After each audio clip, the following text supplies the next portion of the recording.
Magandang tanghali po sa inyong lahat. Unang-una, nais ko pong pasalamatan ang Bayan ng Balayan sa pag-host sa atin ngayong araw na ito. At tayo po ay kakagaling lamang sa Regional Trial Court ng Balayan para magsampa ng kaso laban kay Yusek Claire Castro dahil sa kanyang pagpapakalat ng fake news. Tayo po ay nagsampa sa tulong po ni Attorney Topacio ng kaso kay Claire Castro for libel on her libelous statements tungkol sa aking solar power business. Uulitin ko lang po, nagsampa po ako ng libel case kay Yusek Claire Castro para sa 110 million pesos in damages plus attorney's fees. Ito po ay civil case at hindi criminal case dahil hindi ko naman po nais na masaktan si Yusek Claire Castro.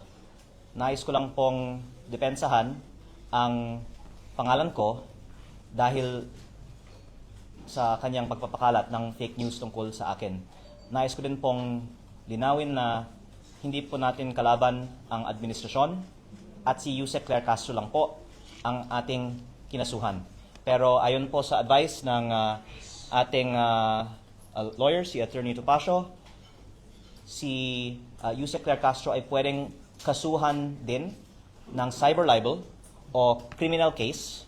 Pero dahil ayaw natin masaktan si Yusek Claire Castro, 110 million pesos in damages na lang po ang sinampahan po natin sa kanya at ayaw natin siyang makulong pa. At pag-aaralan natin po ang ating mga susunod na mga hakbang pa sa kanya at sa ibang mga nagpapakalat ng fake news tungkol sa iba't ibang mga issue na nakikita naman po ng taong bayan ay nagpapalihis lang ng usapan mula sa tunay na issue ng korupsyon sa DPWH dahil si Yusek Claire Castro po kasi ay nagsimula ng kanyang mga vlog episodes tungkol sa akin. Baka mga 15 na po ang kanyang mga episodes tungkol sa akin, tungkol sa kung ano-anong mga issue. Nung una, tungkol sa Cabral Files, tapos yung prangkisa na sinabi niyang binenta ko, na hindi ko naman binenta, tapos yung ibang mga kontrata sa DOE na hindi naman na po sa akin, at kagabi nga po, hindi lang isa, dalawa ang kanyang episodes sa kanyang vlog tungkol sa akin. In fact, in some ways, nakakatuwa na she cares so much about me na ang dami na niya pong content tungkol sa akin. Pero sana naman po, purihin niya ako, wag niya akong i-criticize dahil lahat naman po tayo ay para sa good governance at laban sa korupsyon. Sana, katulad ng mga iba na kakampi din natin laban sa korupsyon, magtulungan na lang po tayo para ma-achieve ang mga layunin ng administrasyon na wakasan ng korupsyon sa DPWH.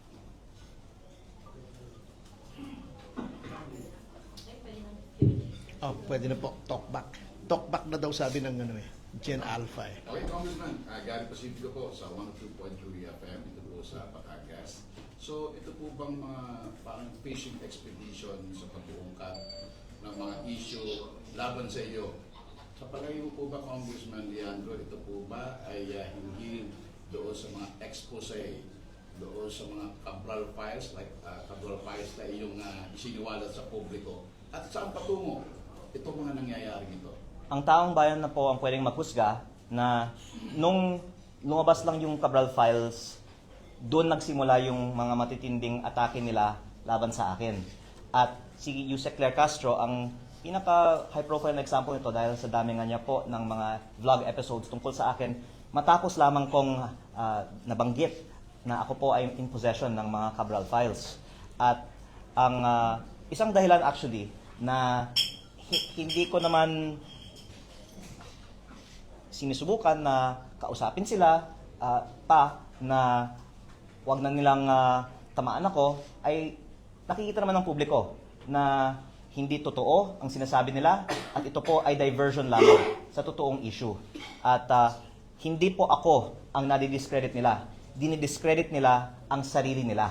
Kaya pinag-aaralan ko po ang aking mga hakbang at nakita ko actually mabuti pa na magsalita siya kasi wala nang naniniwala sa kanya.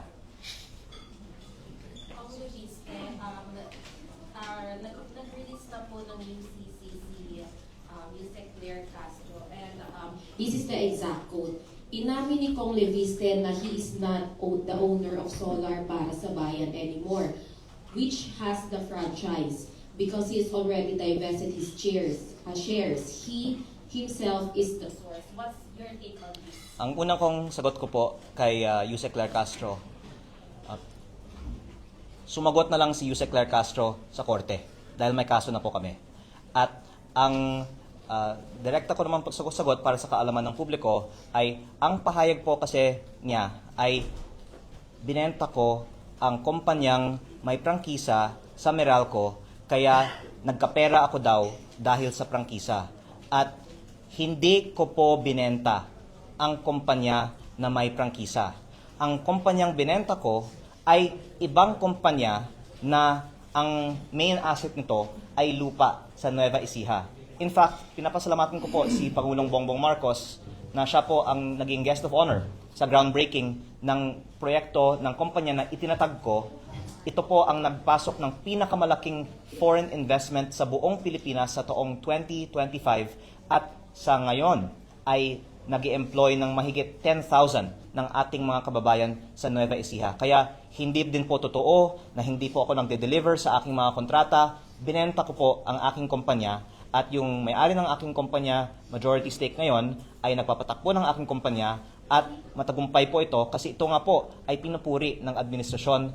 Baka pati si Yusek Claire Castro, pinuri na niya po ang proyekto ng kumpanya na binenta ko.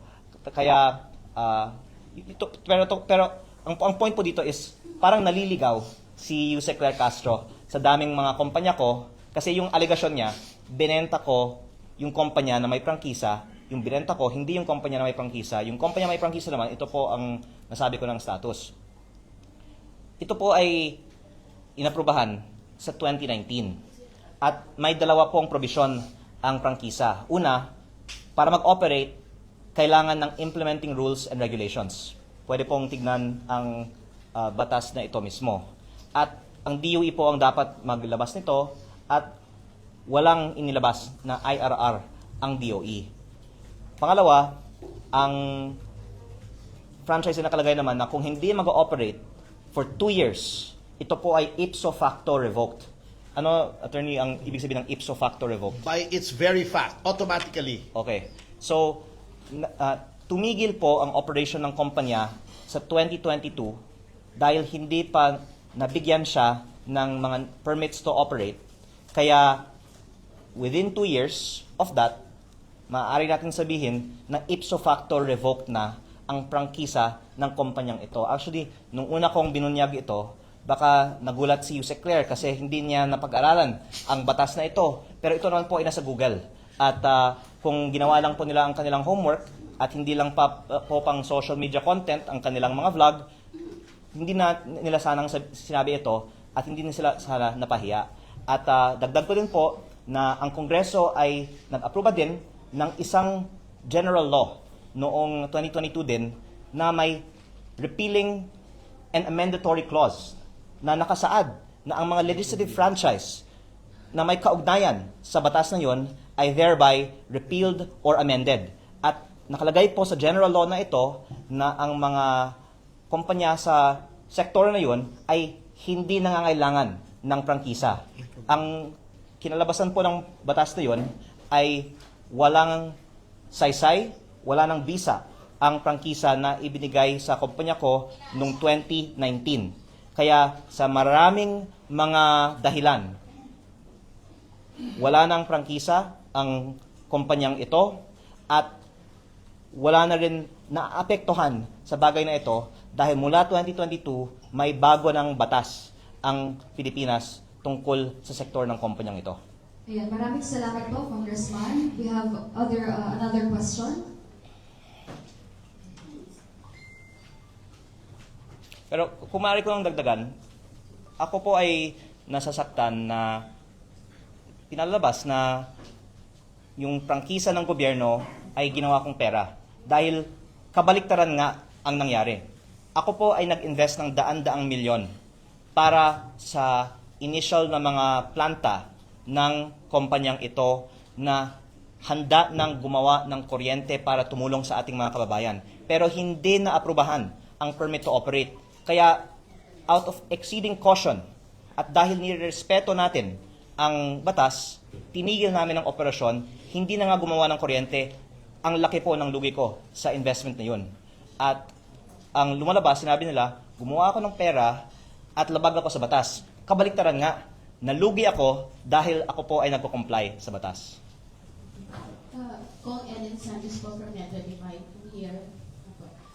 Kung linawin lang po natin, ano po ba yung pangalan ng kumpanya ninyo na may prangkisa na hindi nyo naman binenta? At alin po yung anong pangalan ng kumpanya na binenta ninyo na wala namang prangkisa? Medyo doon nagkakaroon ng... Opo, para sa kaalaman ni Yusek Claire Castro, ang kumpanyang may prangkisa ay Solar para sa Bayan Corporation. Ang kumpanyang binenta ko sa Meralco ay SP New Energy Corporation. At ang nababanggit, kung hindi pa ako nagkakamali, sa mga pahayag ng DOE, ang SP New Energy Corporation. Kaya actually, nalulungkot din ako na nasama pa sa usapan ang kumpanyang binenta ko na sa ibang kumpanya. Tahimik lang naman po sila, gumagawa sila ng trabaho para sa ating mga kababayan. Pinakamalaking foreign investment nga po ng ating bansa ay nasa kumpanyang binenta ko. At ito nga po ay pinuri ni Pangulong Bongbong Marcos sa November 2024 sa groundbreaking. Tapos dahil hindi nag-research si Yusek Claire, biglang kinontra pa niya ang pagpuri ni Pangulong Bongbong Marcos sa proyekto ng kumpanyang itinatag ko. At ang pinaka masamang consequence nito ay baka mag-isip na ang mga investor, lalo na ang mga dayuhan, na hindi naman kailangan mag-invest sa Pilipinas. Bakit pa ako mag-invest sa bansang ito kung maaari akong maging content ng vlog ng Yusek? Kaya ito po ay actually magbibigay ng chilling effect para sa mga investor sa power sector at ng mga foreign investors. Dahil ang dahilan na hindi ko po na ituloy ang ibang mga proyekto ko na wala pong akong nakuhang kahit piso mula sa gobyerno, pero hindi ko lang itinuloy ang pagpatatayo ng mga private projects ko, ay dahil nga sa hirap sa pagkuha ng mga approvals ng gobyerno, at ito din po ay dahilan na may perception ang mga investor na mahirap magnegosyo sa Pilipinas dahil ang mga negosyante ay ginigipit ng gobyerno. At ang lumalabas, ayoko naman pong magkusga tungkol sa mga polisiya ng ibang mga ehensya ng gobyerno, pero napapatunayan ngayon na kung ikaw ay kahit matinong investor sa Pilipinas, ginigipit ka ng PCO Undersecretary na si Claire Castro. Kaya ang hiling ko na lang po kay Yusek Claire Castro, ang vlog niya ngayong gabi ay patungkol sa paano natin itaas ang foreign direct investment sa ating bansa at paano natin ayusin ang peso to dollar na ngayon ay almost 50 centavos to $1. Kung nabanggit mo kanina yung sa DOE, ano po, sabi ng DOE Secretary, ginughost nyo daw sila doon sa 24 billion peso na fine na ibinataw sa inyong kumpanya. Well, in fact, sa nabanggit nyo po kanina, parang kayo pa yung nalugi. Opo. Sa, At gusto ko lang pong linawin kasi baka akala ng iba, ito ay parang DPWH contract na binayaran ako tapos hindi ko tinapos. Yun po ang ibig sabihin ng ghost. Wala po akong kahit piso na natanggap mula sa gobyerno. Ito po ay parang nagtatayo ka ng subdivision o shopping center. Tapos hindi mo ituloy kasi hindi ka nakakuha ng mga permit to operate. At ang mga sinasabi din na ito ay nagresulta sa pagtaas ng presyo ng kuryente ay kabaliktaran din. Unang-una, pwede yung i-research at pwedeng talakayin sa ibang araw. Ako po ang nagtaguyod ng mas mababang mga presyo sa power industry. Kaya maraming ang mga nagalit na pinapababa ko ang presyo. Kaya ang mga may gusto ng mataas na presyo ay may gusto din na hindi matuloy ang ibang mga proyekto ko. Pero yung nagpapataas ng presyo, pag ginigipit ng gobyerno ang mga investor, kaya hindi natutuloy ang mga proyekto. Kaya kumihiling na lang ako sa mga nagsasalita na imbes na mag-atake sa akin, isip na lang tayo ng mga paraan na manghikayat ng mga investor na magtayo ng mga investment sa ating bansa. Yan. Meron po tayong susunod na katanungan. Makikiabot na lang po ng isa po munang mic. Okay po, please go ahead po. Pero lilinawin ko lang po, si Secretary Sharon Gurindin ay kaibigan ng aking ina. Kaya ang aking mga pahayag po ay directed kay Yusek Claire Castro, hindi po sa aking mga iginagalang na ibang mga kawani ng gobyerno. Sir, the Senate has sent an invitation through the Office of the Speaker for you to attend the Blue Ribbon Committee.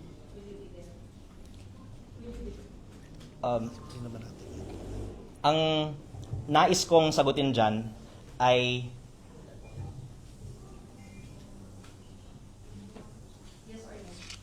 sana ay sana gulatin na lang natin sila kung darating ako o hindi. Pero okay, dahil tinanong niyo ako, gusto ko talaga, basta papayagan ako, pupunta po ako. At ako po ay nakatanggap naman po ng imbitasyon. At ako po ay lubos na nagpapasalamat sa mga nananawagan para sa transparency sa paggamit ng pondo ng bayan, higit po sa lahat kay Senate President Pro Tempore Ping Lacson.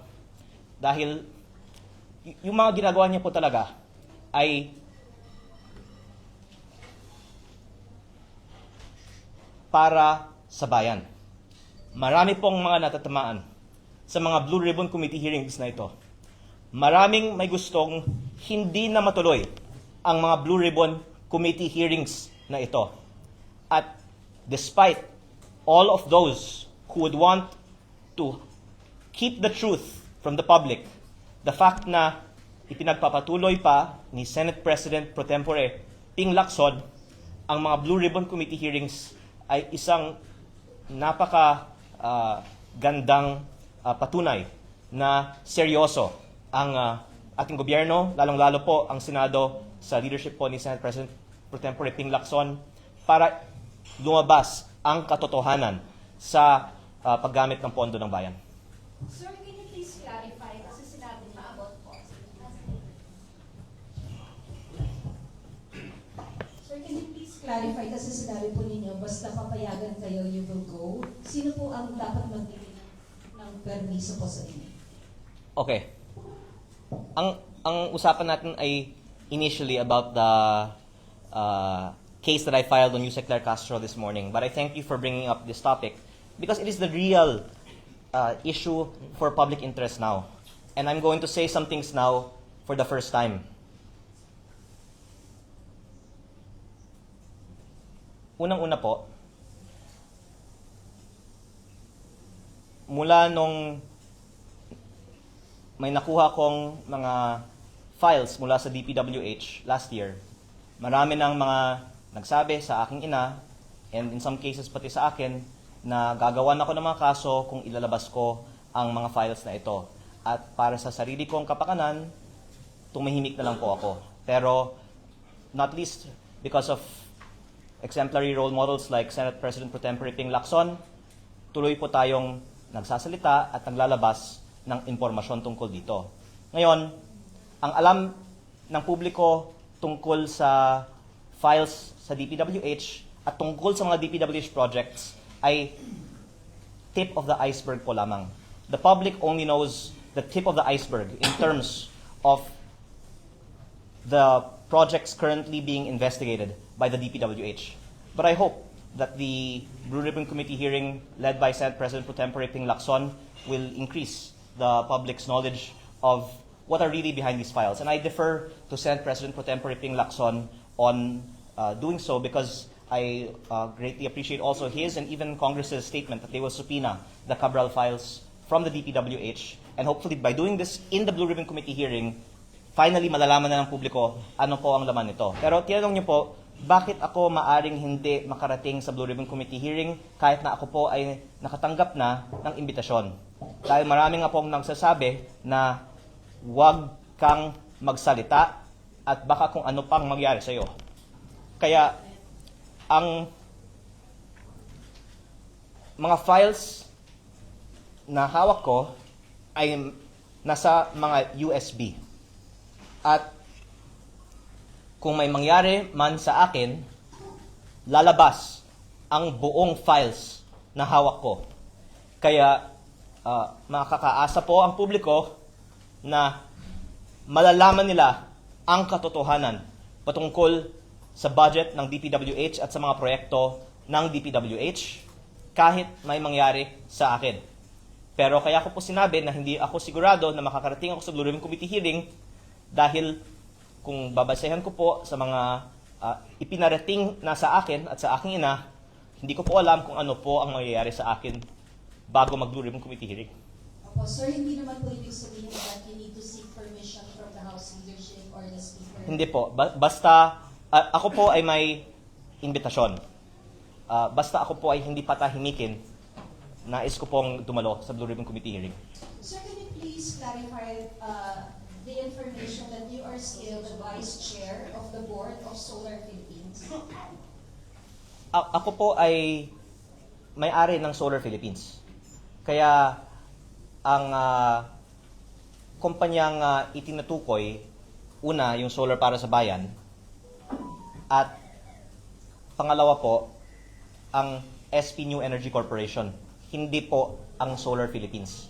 Ang Solar Philippines Power Project Holdings Inc.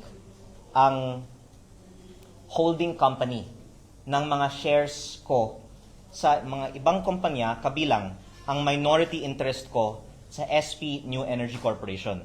Ako po ay walang management involvement sa SP New Energy Corporation at I believe may komunikasyon ang SP New Energy Corporation sa DOE. Ako po ay hindi nakakatanggap ng mga komunikasyon na ito. So, hindi po kayo involved dun sa day-to-day operations ng Solar Philippines? Opo, pero by the way, ako po ay may SALN. Nakalagay po ang shareholdings ko. At ang SP New Energy Corporation din naman po ay publicly listed company sa Philippine Stock Exchange.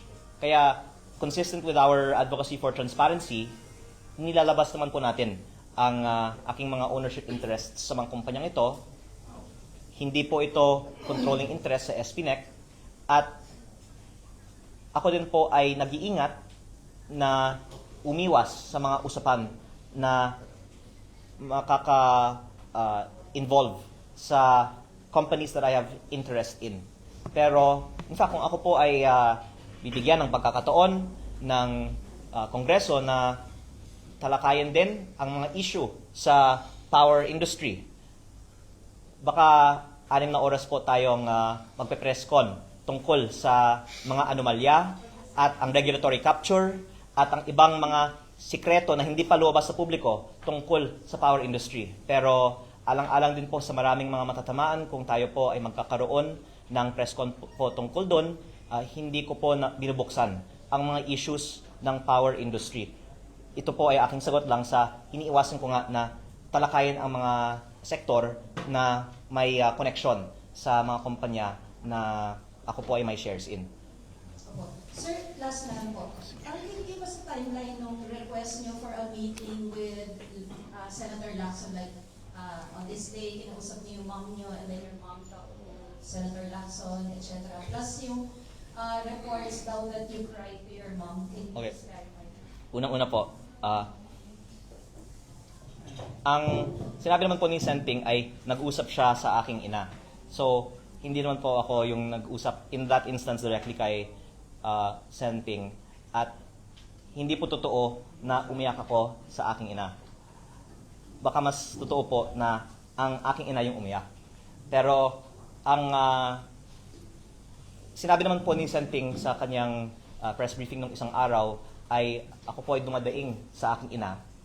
Kung bakit ako ang inaatake kung si Senting din po ay may marami naman din binubunyag. At unang-una dahil si Senting kasi naman ay very senior and highly respected member of the Senate at very well-prepared siya sa kanyang mga binubunyag. Yung unang nabanggit ni Senting ay ang karamihan ng mga miyembro ng 19th Congress ay may mga insertion. Nung nabanggit niya yun, maraming mga nagalit, pero yun ay totoo. Kaya, saludo po ako sa kanya, kahit po maraming mga natamaan, sinabi niya ang totoo. Tapos nabanggit din niya na at least 5 cabinet secretaries and even some undersecretaries have allocables. This is in the Cabral files. I am corroborating what Senator Ping Lacson has said. And yun po ang konteksto bakit sinabi ko sa aking ina, bakit ako ang inaatake pero si Senping hindi. Kasi syempre, lahat ng mga tao takot kay Senping eh. Kaya ang isa naman na nabanggit ni Senping sa kanyang press briefing, which I'm thankful for his example, is nung siya naman po ay nagsimula din, marami naman din po ang mga umatake sa kanya, pero he persisted and I gain inspiration from his example. But hindi po karakter ko na umiyak sa aking ina. Baka umiyak ako sa mga interviews nyo kasi ang mga katanungan ay tungkol sa aking ina. Dahil actually, yung ikinalulungkot ko ay the fact na yung aking ina ay nasa stress dahil sa akin. At ang payo niya sa akin ay, ang ganda-ganda naman po ng aking buhay, bakit ko kailangan na magsalita pa tungkol dito? Alam nyo, kabaliktaran nga ang sinasabi ni Yusek Claire Castro na gumawa ako ng pera sa mga transaction sa gobyerno. Yung ginagawa ko ngayon ay wala akong financial benefit. Malaki ang nawawalan sa akin financially dahil dito. Pero ang sana nakikita ng publiko, ang importante sa akin ay hindi ang sarili kong kapakanan o financial interest, kung hindi ang paglalabas ng katotohanan. Pero ang dahilan po na nalulungkot ako ay dahil maraming kumakausap sa aking ina at nasa-stress siya at pinapayuhan niya ako na tumahimik na lang. Pero dahil sa aking conviction na dapat lumabas ang katotohanan, pinagpapatuloy ko pa ito, pero sana wag na pong ma-stress ang aking ina. So sir, sinabi mo kanina na baka mas totoo na yung aking ina ang umiyak. So, did she write to Senator Lacson or pag kayo nag-uusap? Hindi siguro kasi I think text naman sila nag-communicate eh. Pero Pero pag kayo nag-uusap, sir, umiyak siya sir. hindi naman ko masasabi yan. Pero basta yung nanay ko yung mas naaapektuhan kaysa sa akin. Kasi ako po ay, nabanggit ko naman din sa ibang interview, mahirap na kalaban dahil binenta ko ang aking kumpanya, kaya wala akong kailangang proteksyonan, wala po akong asawa o anak, at wala akong kailangan na pera galing sa gobyerno. Ang gusto ko lang po ay ilabas ang katotohanan at kung aatakihin ako, lalo kong ilalabas ang katotohanan. Sir, how do Pero ang aking ina naman, bilang ina, ay syempre, concerned sa kanyang anak. Sir, how do you take yung advice po ni Senator Lacson na huwag bara-bara? Ako po ay nagpapasalamat sa payo ni Senator Lacson at I will actually follow that kasi ilang araw naman hindi ako nagpa-interview eh. Pero problema, kinakontak niyo ako para magpa-interview. Kaya nandito tayo ngayon, di ba? Pero para malinaw ha, ang media yung nangungulit sa akin. Pero hindi ko nga pinagbibigyan ng ilang araw. Pero ngayon, may interview tayo. Excuse me lang ha. Can I just confirm with him for a while? Pasensya na.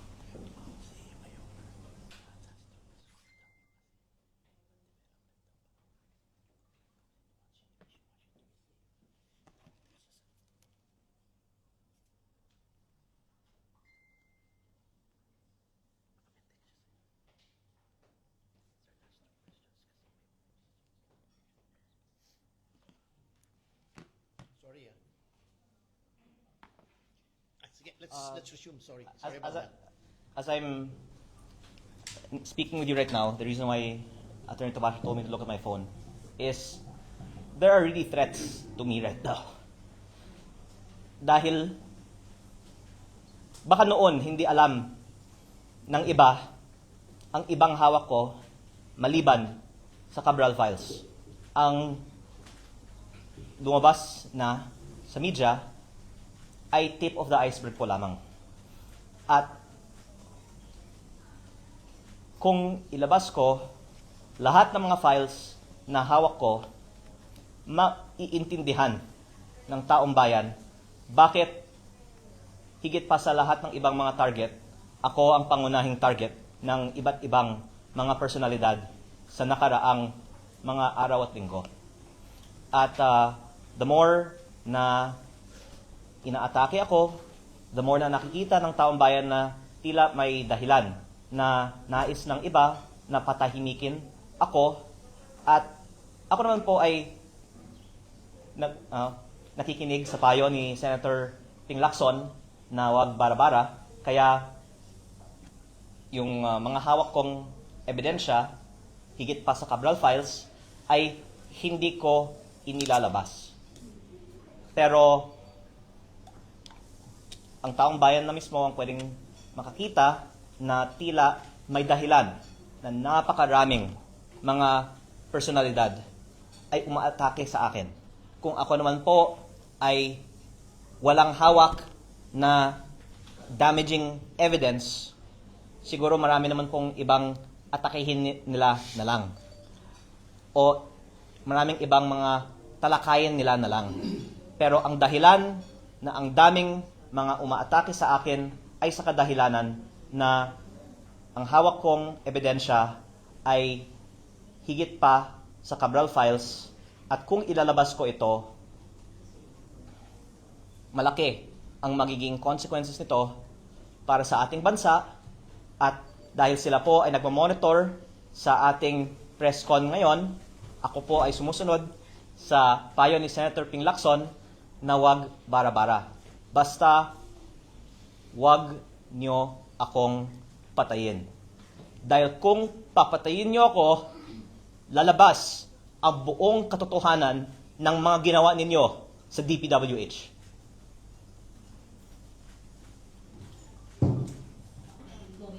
Kasama ko ron, huwag niyo rin akong patayin, ha? Sorry, going back lang dun sa filing po ninyo today, if you can also comment on the statement of Yusek Claire, she's saying, ang source ng deal ay pagbebenta ng company na may franchise ay galing kay Ombudsman Remulla, pero hindi niya sasampa ng kaso ang Ombudsman dahil iginagalan niya ito at kaibigan ng nanay niya. Kakasuhan ba niya ako dahil sa hindi ako kaibigan ng nanay niya at hindi niya ako ginagalang? Can you say that the statements of the Ombudsman are basis and not maligning, while my statements sourced from the Ombudsman are not maligning? I think my words speak for itself. Iginagalang ko po si Ombudsman Boying Remulla at si DOE Secretary Sharon Garin, at totoo po na sila po ay mga kaibigan ng aking ina. That's why you're not filing cases against Well, It's mas komplikado doon. Sumagot na lang si Yusek Claire Castro sa korte. Okay. Sir, you also said that Pero pwede ko pong bigyan ng pagkakataon kay Atty. Topacio na linawin din sa publiko bakit mananalo tayo sa kasong ito at si Yusek Claire Castro ay magbabayad ng damages sa kasong ito, at kung gugustuhin Explain ko na kanina. sana na sampahan siya ng criminal case, si Yusek Claire Castro ay makukulong. Pero dahil ayaw ko siyang masaktan, hindi ko siya sinampahan ngayong araw ng criminal case pa. Pero, attorney, nothing more you wanna add? Wala na kasi ano lang as I already explained, medyo komplikado yung dynamics eh. But let it be known na this is not the last. This is maybe the first, but this is not the last. Kung meron pa kami nakikita against any other person, then a-advisean po namin ang aming kliyente kung anong dapat gawin. But ito lang just to vindicate, this is more of vindication. So, katulad ng sinabi niya, ayaw niyang makulong si Yusek Claire Castro. Magbayad lang ng 110 million. Oo naman. Oo. Tapos, ito, Magpakulong na lang yun. Dagdag ko to. Yung 110 million pesos na babayaran ni Yusek Claire Castro sa akin ay ibibigay ko sa mga biktima ng mga substandard proyekto ng flood control. okay. Kaya umaasa ako, wag nang magsinungaling si Yusek Claire Castro, aminin na lang niya ang katotohanan, magbayad siya ng multa ng 110 million pesos at ipamamahagi ko po ito sa mga biktima ng mga substandard flood control projects.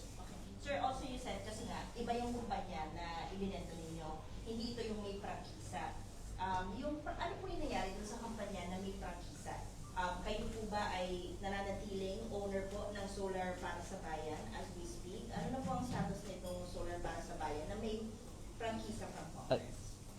the essential point po is, for various reasons, wala nang prangkisa ang solar para sa bayan.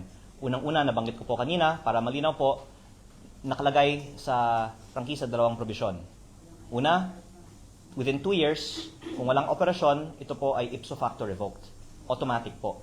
Pangalawa, kailangan ng implementing rules and regulations para mag-operate at hindi po ito inilabas, kaya hindi po siya namin na inoperate. At nung 2022 pa lang ay may bagong general law na ipinasa ng Kongreso with the consultation of the DOE para may repealing or a mandatory clause para wala ng visa o wala ng saysay ang prangkisang ito.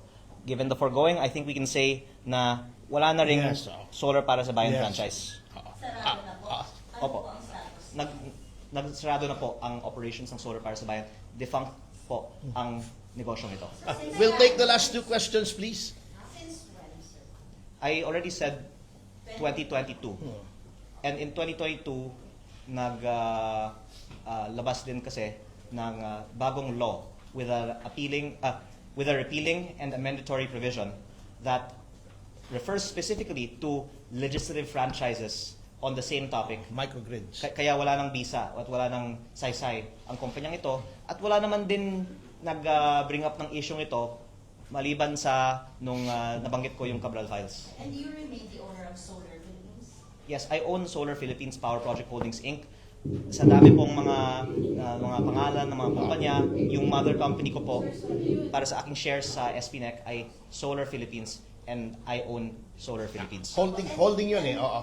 Kasi sir, ang sinasabi ng DOE, Solar Philippines, yung hindi naka-deliver sa commitments nito.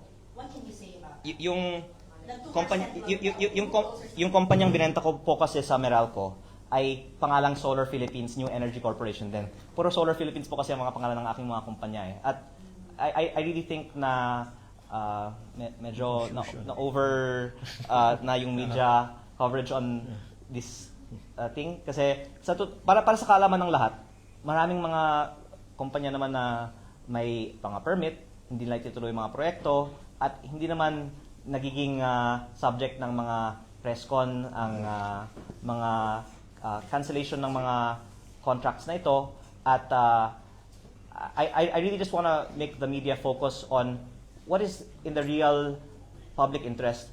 Can we get a categorical answer? If Categorical na nga yun. Next question na tayo. Next question na please. We only have 2 more questions. kung na-deliver po yung Oh yeah, commitments yes. ninyo? Yes. Kasi ang sabi parang 2% Okay. nung commitment. Okay. na ibigay. Well, let me first preface by saying iginagalang ko si DOE Secretary Sharon Garin at siya po ay kaibigan ng aking ina.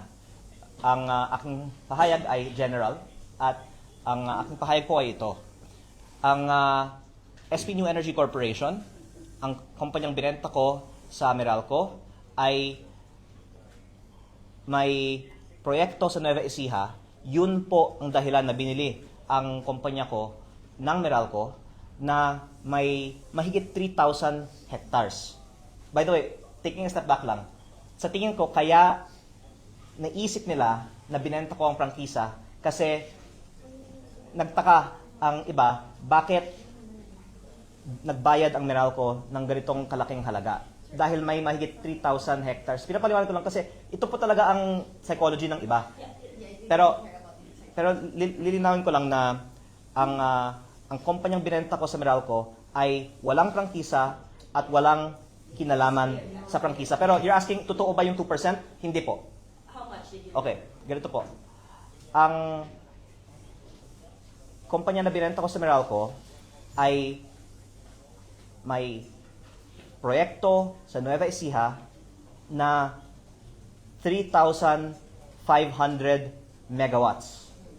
Ito po ay nag-groundbreak ni Pangulong BBM in November 2024 at ako po ay nagpapasalamat sa suporta ng administrasyon para sa proyektong ito. Kaya ko po hindi nais na banggain ang mga pahayag ng iba dahil nagpapasalamat naman din po tayo na tumulong nga sila sa mga inisyatibong ito at ang sinasabi ko nga ay dahil, ganito lang po, dahil sa mga magandang polisiya ng administrasyon, pumasok ang pinakamalaking foreign investment sa buong bansa sa taong 2025 sa kumpanyang ito. Pinondohan ito ng mga pinakamalalaking bangko sa ating bansa at ang Meralco po ang nagpapatakbo ng kumpanyang ito. Ang aking kumpanyang itinatag na binenta sa kanila na may ongoing na proyekto na 3,500 megawatts. Hindi po yung 2% na inyong binabanggit. May I just add that the sale... excuse me. May I just... Nasa Philippine Stock Exchange website po. Meralco. May I just add that the sale passed muster both from the Philippine Stock Exchange, kasi listed yan di ba? And the Securities and Exchange Commission. Pero magandang ang sagot na lang is, lahat po nito ay nasa website. Kaya sa website na lang po. And Claire Castro should have known. Kaya, mukhang dapat mag-research muna bago mag-vlog. Last two questions, please. Sir, sorry, we have a lot of questions. We traveled all the way from Manila. Okay. Yeah, but Pero, So, sir, we have some time constraints kasi. You have to actually, pardon us. ako po ay walang time constraint sa ngayon. Pero, para sa inyong kaalaman, may mga tumatawag sa amin ngayon habang kami po ay nagpa-press con. Pero, a few more questions, sir. kung may mangyayari sa akin dahil sa mga tanong nyo, I'm big. sasabihin ko na lang dahil tinanong ako ng TV5, kaya ko nilabas yung katotohanan kaagad. I think we can proceed na po with the question. Kong Leandro, can you just establish, okay na yung SPNEC, walang prangkisa yun, yung solar para sa bayan, yun yung nagkaroon ng prangkisa, nawala po in 2022. It stopped operating and the It's so facto. and the general law was So there are approved questions by about Congress that. in Kasi 2022. meron pong interview with the DOEC Secretary Dan Creed. Ang tanong sa kanya, it's unfortunate that the government believed in your promises. Naapektuhan po tayo lahat. Off daw po na hinayaan mo. No? Hahayaan mo after couple of years, 2 years, 4 years, yung franchise na hinihingi mo, and then nawala na lang. Hinayaan niyo raw po ng gano'n. Okay. So, what's the motivation behind itong defunct Okay. franchise? Can this be my last answer? I still have 4 questions. Please po. I waited for my turn, sir. Okay. Sige. Unang-una, I showed good faith by investing hundreds of millions of pesos into the business that was eventually not given permits to operate. And I stopped the operation of the business to be exceedingly careful in complying with the law. And your question is why did we allow it to just stop operating? Number one, showed good faith in investing hundreds of millions of pesos. Number two, we stopped it nga because of a lack of approval for permits by various grantors of permits, including the DOE. So, nagtigil ang operasyon ng aking kumpanya dahil nga hindi inaprubahan ang iilang mga permits, kabilang ang permits ng DOE. Pangatlo, baka hindi pa nyo na ito na-research. Ito po ay sinampahan ng kaso ng, I'll just mention, the electric cooperatives. Dahil ayoko pong buksan yung issue sa mga electric cooperatives dahil unang-una, ginagalang ko po ang aking mga kasamahan sa Kongreso na nag-represent din po ng sektor ng mga electric cooperatives. Hindi ko po sila kaaway. Pero as a matter of fact, pwede nyo rin pong research, sinampahan po very soon after the approval of the franchise ng kaso ng Association ng Electric Cooperatives ang grant ng franchise na ito. Okay. And then, the general law was passed. Actually, paulit-ulit na rin po ako tungkol dito eh. Kung sa korte tayo, I would object and say asked and answered. I think parang dami ko ng impormasyon dito. In other words, Sir, yung GIS nyo, meron kayo dito, November 2024, Yes. may meeting Okay. pa ang solar para sa bayan. So, ano nangyari talaga? May meeting. May sa mga sa SEC. the company stopped operating already. You have, wait, excuse me, from a legal standpoint, you have to distinguish between operation and existence and the franchise. Wait, but okay. I'll just repeat, okay? Because your first, sorry, did I answer your last question already? Sige, can I move? Because I think you have very limited time. I need to know po, can you like give us direct answers yung mga kontrata na ng government contracts doon po sa mga hawak ninyo, Solar Philippines, Solar para sa bayan? Yes. Actually, we're already giving you a lot of leeway. Yeah, This yeah. press Yeah, con but is not supposed to be about but this. I'll answer. I know. But first, mabait lang si Kong. Both But- sides, yes. ano po, but we should respect also Yes. Attorney Yeah. Tobasha and Congressman. no, but first, can I get you to acknowledge your previous questions have already been answered? Yes, So I just wanted understood by everyone. Unang-una, nag-invest po ako ng daan-daang milyon, tapos hindi po binigyan ng approval ng iba't ibang mga ahensya, kaya tumigil ang operasyon, tapos sinampahan ng kaso ng iba para wag ituloy ang prangkisa, tapos nagbigay ng bagong general law, tapos dahil dito na ipso facto revoke ang franchise. Ngayon, sa inyong susunod na tanong, ang komunikasyon tungkol sa multang binabanggit sa media ay sa aking pagkakaintindi sa kumpanyang binenta ko sa Meralco at hindi po sa kumpanya ko. Okay. We have to understand that a company, a corporation has a separate juridical entity from the person. Not only that, but my answer is I sold the company to Meralco. Yeah. Yung kumpanya na may binabanggit na multa. Solar Philippines. 28 Espinec. from Solar Philippines. Espinec. Yung kumpanyang Ang terminate.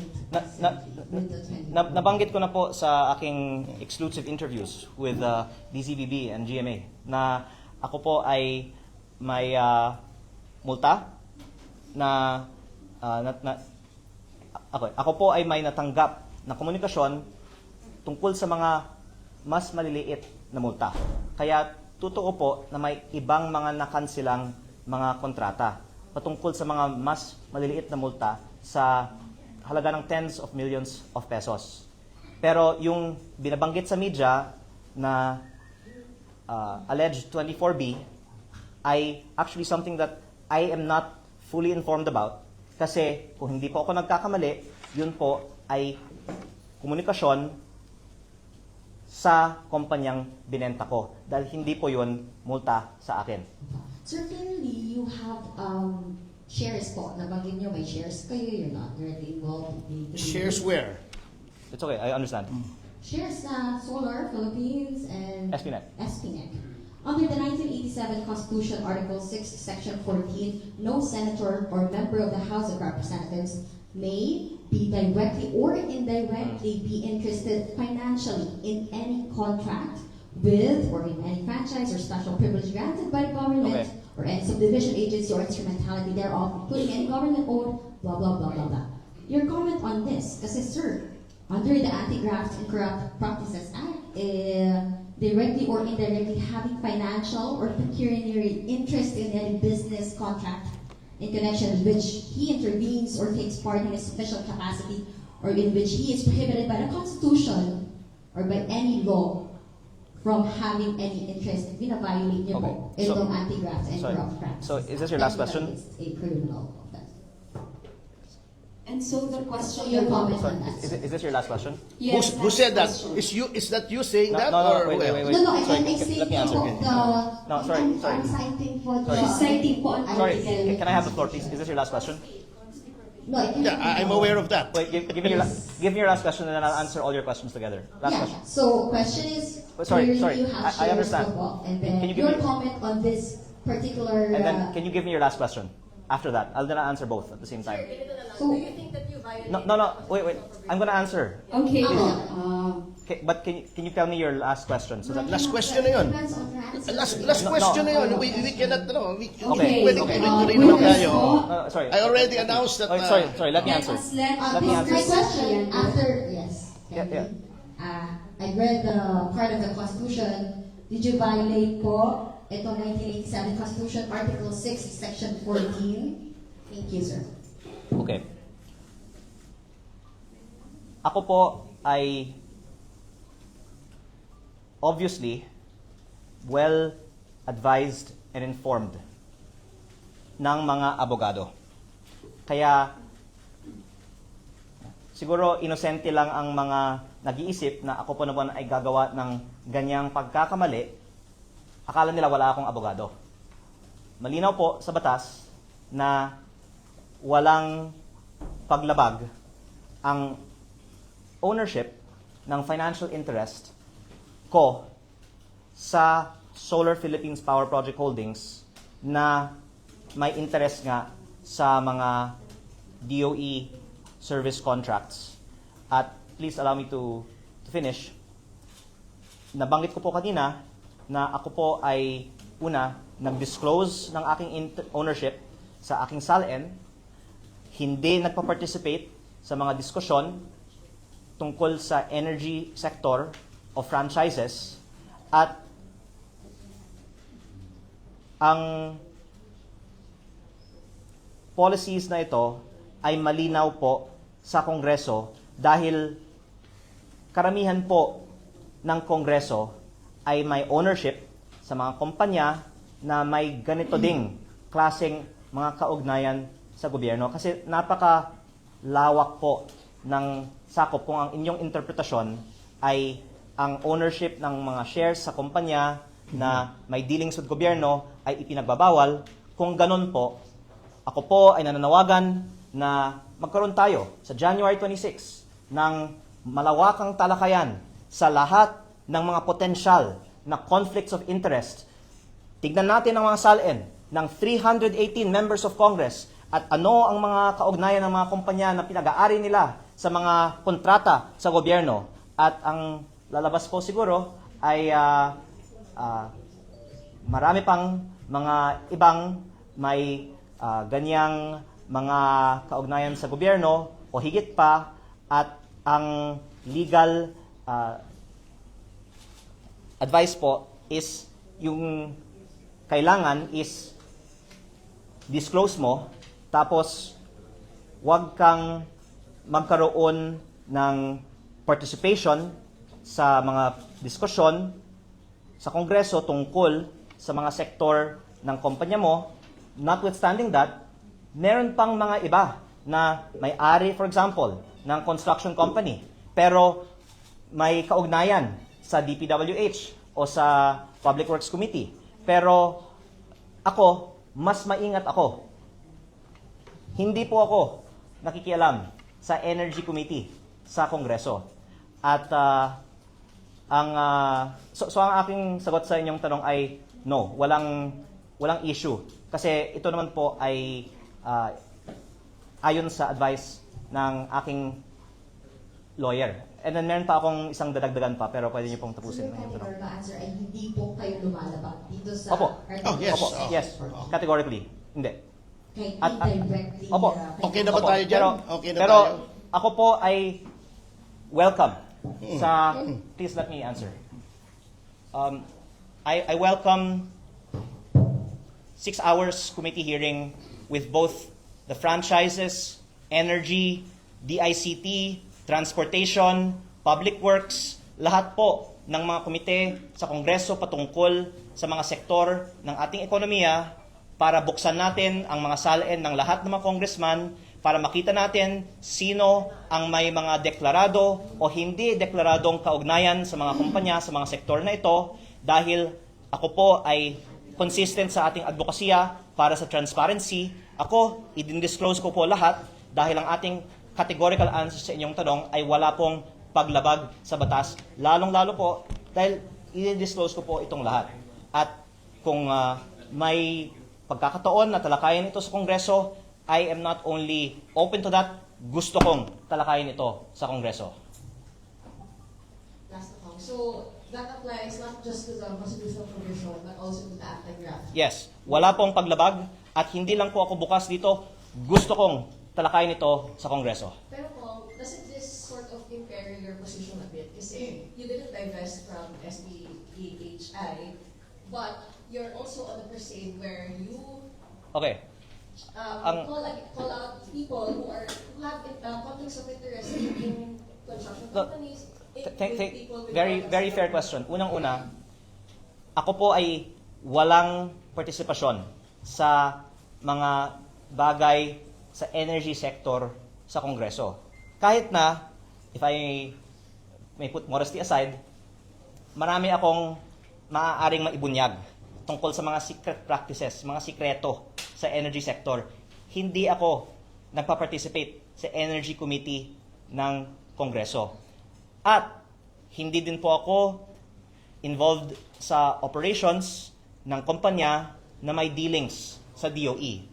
Ang analogy po kasi ninyo ay ang paglabag, kung ikaw ay nasa Public Works Committee at may-ari ng DPWH Contractor Company at kumukuha ng mga mga kontrata sa DPWH, lalong-lalo na po kung ito po ay pinupondohan ng mga budget insertions mo mismo. O kahit na kung ako po, halimbawa, ay Vice Chairman ng Energy Committee, tapos gagawa ako ng batas na magbe-benefit sa akin.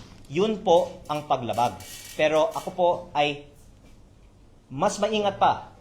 Hindi po ako nagtatalakay kahit na hindi kinalaman ng aking kumpanya sa anumang bagay sa Committee on Energy sa Kongreso, at hindi ko din po itinatago ang aking ownership dito. Yung iba nga, may ownership, itinatago naman.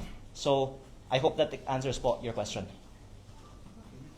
Okay, sorry, panghuli naman, para ako naman po ang maglabas. Uulitin ko po ang aking mga ipinahayag na noon sa media. Ang aking advokasya ay para sa transparency. Kahit na maraming mga natatamaan sa aking mga sinasabi, sana makikita ng mga tao, consistent ako, kahit sa sarili ko, patungkol sa transparency. At ang isang nais ko ding mabuksan ay kung paano ginagastos ang MOOE budget ng Kongreso. Ito po ay 18.58 billion pesos. Ang professional services ay mahigit 4 billion pesos. At may mga nakausap akong mga professionals sa media na nagsabi na sila po ay tumatanggap ng bayad sa Kongreso in cash sa supot o backpack. Kung ako po ay tatanungin tungkol dito, may mga specific na maituturo ko na bigayan ng cash sa mga professionals gamit ng MOOE. At bukas din po ako sa talakayan tungkol dito sa Kongreso. Kaya ko po ito sinasabi at kaya din po ako humaharap sa media ngayon dahil wala po akong itinatago. Pero nakikita naman po ng taong bayan na maraming kasangkot sa cover-up patungkol sa korupsyon sa DPWH. Kaya araw-araw may mga personalidad na umaatake sa akin, tapos may mga reports naman po sa media ng ibang mga istasyon. Hindi po yung mga narito ngayon na halata naman na may agenda. May agenda. At hindi po yung nandito ngayon. Pero baka sa agenda, nakikita natin na iba may agenda. Di ba? Gets nyo? Gets nyo? Kaya, actually, ang mga nasa media ay kaibigan natin. Di ba? Pero, ganun ka-transparent ako. Kahit na yung mga sikreto, patungkol sa ating dalawa, nilalabas ko dito sa press con. At ang sinasabi ko naman, halatang-halata naman, nakikita ng taong bayan na may mga nasa media na may agenda. At ang dapat, ilabas nyo nga kasi hindi naman kayo itutukoy ko, na istorya ay may bigayan ng cash sa backpack galing sa MOOE na pondo ng bayan para sa mga iba na may agenda. Kaya ang huling dadagdagan ko po ay ito. May iba-ibang mga impormasyon din ako kasing mga nakakalap tungkol sa mga kawani ng gobyerno na may mga kaugnayan sa mga kontraktor na pinaiimbestigahan ko. Kaya nga po, ang payo sa akin ng aking ina ay tumahimik na lang ko kasi ang ganda ng buhay ko. Sana naman isipin ng mga tao, nakikinabang ba si Leandro financially, personally sa mga ginagawa niya? Hindi.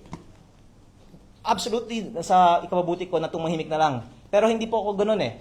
Unang-una, consistent ako sa aking advokasya. Pangalawa, kung atakihin mo ako, lalo nyo akong binibigyan ng oras ng media para mag-press con tungkol sa inyo. Kaya, ang sasabihin ko na lang, hindi ko na lang siya papangalanan dahil may respeto pa naman po ako sa kanya, pero may ipinost na ako sa Facebook noong Desyembre tungkol sa isang sekretaryo ng gobyerno na sa kanyang dating pwesto sa gobyerno ay nagkaroon ng graft case at na-flag ng COA dahil sa hindi tamang paggamit ng pondo ng bayan sa isang 11 plus billion peso contract na na-award sa isang dayuhang kumpanya pero ang subcontractor ng kumpanyang ito ay walang iba kung hindi ang Laurel Development Corporation na pinag-aari ng pamilya ni Congressman Garjola. Na ngayon, iniimbestigahan niya. Kaya, lilinawin ko lang po, hindi ko po siya papangalanan dahil nakalipas naman na po ang istorya na to at may respeto po ako para sa kanya. Pero, nasa Facebook ko po na may COA audit flag at graft case tungkol dito sa kontrata na ibinigay sa isang dayuhang kumpanya. Ang subcon ay Laurel Development na pinag-aari ng pamilya ni Congressman Garjola para sa flood control river park ng 11 plus billion peso contract na ito. Bakit ko itong sinasabi? Dahil, alam nyo, may mga nagbubulong-bulungan sa akin. Sino yung gumagalaw, ganito. Yung mga malapit kay Congressman Garjola ay kabilang sa mga gumagalaw. Kaya, nais ko din pong iparating ito sa administrasyon. Hindi ko po kaaway ang administrasyon. Pero dahil inaatake ako ng iilang mga kawani ng gobyerno, napipilitan akong sumagot at maglabas din ng mga impormasyon tulad nito. Pero dahil in the last few days naman, hindi naman po ako masyadong inatake ng individual na to, hindi ko siya pinapangalanan ngayon. Pero may resibo naman po tayo tungkol sa kaugnayan ng mga kawani ng gobyerno kay Congressman Garjola na sila po ay ngayon bubulong-bulungan sa mga miyembro ng media na may agenda na maglabas ng impormasyon na halatang hindi totoo tungkol sa akin. Pag-isa ko lang po. Kayo po ay taga Batangas. Ayoko na po kayong paluhain o paiyakin dahil may mga bashers and mga supporters po buong Pilipinas sa inyo. Ang example po ng inyong pinaglalaban ay way back history ni Diamond Malbar na bayani ng Batangas. Sinabi niyo po kanina, by the way, I'm Darcy Bigarisia ng rapper po, stringer ng Southern Tagalog. Sinabi niyo po kanina na kapag kayo pinatay, lalabas yung mga files na nakatago sa inyo. Paano po kung hindi kayo patayin? And i-wrap up na lang po para mabilis. At pangalawa, ilang death threats po ang natatanggap ninyo sa araw-araw? Pangatlo, magbigay nga po kayo ng isang death threat na tinatanggap nyo. Example. And pang-apat, kung hindi nyo po medyo ayaw saktan si Yusek Claire Castro, bakit po 110 million, hindi 500 million or 1 billion? Thank you. Okay. Maaaring last question na to. Opo. I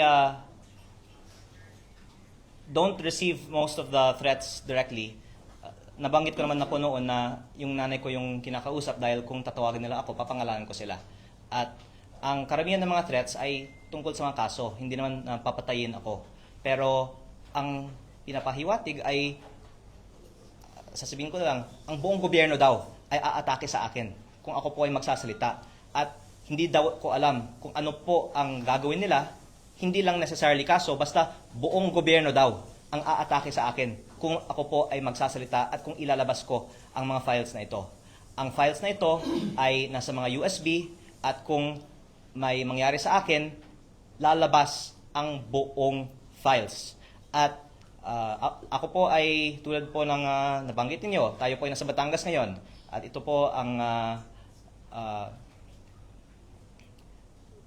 probinsya ng mga magigiting at mga matatapang. At lalo tayong lalaban para sa transparency pag pinapatahimik po tayo. Pero ginagalang ko din po ang payo ni Senator Ping Lacson na siya naman po ay Caviteño at matatapang din po ang maraming mga Caviteño at dapat po wag bara-bara. Kaya hahayaan ko po sa Blue Ribbon Committee hearing na pinamumunuan ni Senator Ping Lacson na talakayin ang mga bagay na ito. Kaya wag pong mag-alala ang mga may masamang balak po sa akin. Hindi ko biglang ilalabas ang ayaw niyong ilabas ko. Hahayaan ko po sa wise and experienced leadership ni Senator Ping Lacson ang paglalabas ng impormasyon sa Blue Ribbon Committee hearing. At si Senator Ping Lacson naman po ay may kopya din ng files. Ang ibang mga may agenda din ay may kopya din po ng files. At lalabas naman din po, kahit hindi po galing sa akin, meron din po si DPWH ng Ombudsman, of course, ang files na ito. At yun po ang importante sa publiko. Pero lastly, just to bring back to the main purpose of our press con today, final note. We are here today dahil kasama po ni Attorney Topacio, tayo po ay nagsampa ng kaso kay PCO Undersecretary Claire Castro dahil sa kanyang mga hindi totoong pahayag tungkol sa akin, sa kanyang vlog. At ito po ay hindi para masaktan si Yusek Claire Castro. Ito po ay para depensahan ang pangalan ko. Pwede namin sanang kasuhan si Yusek Claire Castro ng kriminal, pero ako po ay may awa naman at hindi natin pa siya kinakasuhan ng kriminal. Hindi natin gustong makulong siya pa. Pero ang isang layunin natin ay mag-isip naman ang publiko na unang-una, kumaharap tayo dito, sinagot ko po napakaraming mga katanungan sa media dahil wala po tayong ititago, consistent po tayo sa ating advokasya para sa transparency at ang lumalabas, may mga nagpapalihis ng usapin na ito. Pero ang pakay po natin dito ngayon ay ipakita na tayo po ay para sa transparency. Kinasuhan natin si Yusek Claire Castro dahil hindi totoo ang kanyang mga pahayag at sana pagkatapos nito magkaroon naman ng mas produktibong talakayan siya sa kanyang mga vlogs tungkol sa mga magagandang gawain naman ng administrasyong ni PBBM laban sa korupsyon at magtulungan na lang po tayo para linisin ang DPWH. Maraming salamat po sa inyong Thank lahat. you. Here ends our press conference for Congressman Leandro Legarda Leviste, Thank you. together Thank you. with Attorney Ferdinand Topacio. Palakpakan naman po natin si Attorney Ferdinand Topacio and syempre si Congressman Leandro. Thank you so much po. Muling maraming salamat po sa lahat ng tumalo sa ating press conference. Photo op daw, photo op. Na may pirma na. Okay, may camera sa likod.